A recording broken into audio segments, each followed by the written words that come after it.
જૂનાગઢના માંગરોળ તાલુકાના હોજી વિસ્તારમાં લોકો નદી પાર કરવા માટેનો પુલ અતિ જર્જરિત હાલતમાં હોવાથી હોજી વિસ્તારના આ નદી ઓળંગવા પુલ નવો બનાવવાની માંગ કરી છે। માંગરોળના હોજી વિસ્તારમાં જૂનો રાજાશાહી રસ્તો આવેલો છે। આ રસ્તો છેક માળિયાળીના સુધીનો છે અને પરંતુ છેલ્લા ઘણા સમયથી આ રસ્તા ઉપર આવેલી નોળી નદીનો પુલ બિસ્માર હાલતમાં છે, જેથી નદી ઓળંગવામાં લોકોને ભારે હાલાકી ભોગવવી પડે છે। જેથી આ જર્જરિત પુલને અકસ્માત થાય તે પહેલા નવો બનાવવાની માંગ કરી છે।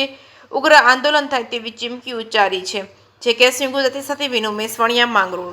મારું નામ છે મોહમ્મદભાઈ જેઠવા, તાલુકા પંચાયત જૂના કોટડાનું ગામ પંચાયતનું સભ્ય છે અને અત્યારે અમારો રસ્તો બહુ જંજીર થઈ ગયો છે અને બંદરથી માળિયા જોડતો રસ્તો છે, રાજ રસ્તો છે અને અત્યારે અમારે અહીંથી ગાડીઓ અત્યારે મોટા બળદગાડા અથવા તમને કોઈ જાનવર લઈને નીકળે છે, અત્યારે નીકળાય એવી કોઈ પરિસ્થિતિ નથી। આગળ બધું ધોવાઈ ગયું છે અને પુલમાં ગાબડા પડી ગયા છે એટલે પાણી નીકળે છે।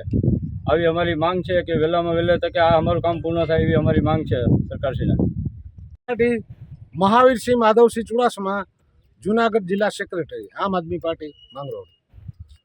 આ રસ્તો આ જે પુલિયા ઉપર મેં ઊભા છે તે રસ્તો જૂનો જમાનાનો છે અને આ રસ્તો બંદરથી માળિયાને જોડતો રસ્તો છે। તેમાં વચ્ચે આવતો આ પુલિયું છે જેમાં આજે ખીલા દેખાય છે। આ 15 વર્ષ કે 12 વર્ષ પહેલાં બનેલું પુલિયું છે જેમાં ખીલા દેખાય છે, જેમાં 4 વ્હીલ ચાલી શકે એમ નથી, મોટરસાઇકલો ચાલી શકે એમ નથી અને અહીં બગીચાઓ આવ્યા છે નાળિયેરીના, તમામ માણસોને તકલીફ પડે છે। જે જૂના કોટડા ગામ છે તેનો આ વાડી વિસ્તાર છે બધો, એ વાડી વિસ્તારમાંથી ત્રોપા ભરી જવા બોલેરો કાઢવી તો અહીં બોલેરો નીકળે એવી પરિસ્થિતિ નથી। હાલમાં ચારે બાજુ ખીલા જ દેખાય છે, તો આનો સત્વરે સરકારે નિર્ણય કરવો જોઈએ, નહીંતર જૂના કોટડા ગામના લોકો સહિત આંદોલનના માર્ગે જઈશું।